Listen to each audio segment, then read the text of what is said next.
Et je me suis dit, oh là là, qu'est-ce qui va me sortir ce matin? L'arrivée des premiers cartons et des premières étiquettes, c'était Noël. Je me rappelle très bien ça pour le coup. On est passé par plein de hauts et de bas. Le matin, quand j'arrive au bureau, je me disais, là, je sais que Mary va arriver en me disant, Ama, j'ai bien réfléchi. Ça va pas? Non. Ça va pas. Ouais. On met pas le H, on met pas du jaune. Et je comprenais rien. Ouais.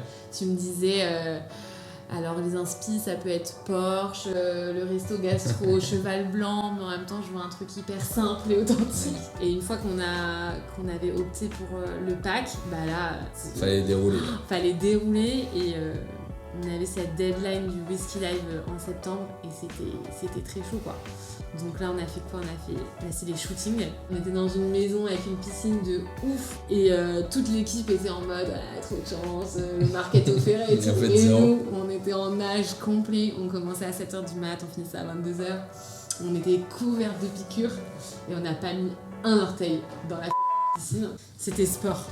Toi, si tu gardes un bon souvenir, je pense que c'est le Whisky Live, c'est l'ouverture où tout le monde commence à arriver devant le stand et on s'est pris une avalanche de bons retours, d'amour, de félicitations pendant 3 jours. Et pour moi, c'était la consécration, encore plus que la bouteille. Et toi, là-dedans, est-ce qu'il y a un moment qui t'a plus marqué je crois vraiment que le moment qui m'a le plus marqué, c'est quand on reçoit les différentes pistes et que là, je me dis, il a compris. Il y a quelqu'un qui a compris ce que j'avais dans le crâne, tu vois. Et ça, c'était un truc hyper intéressant.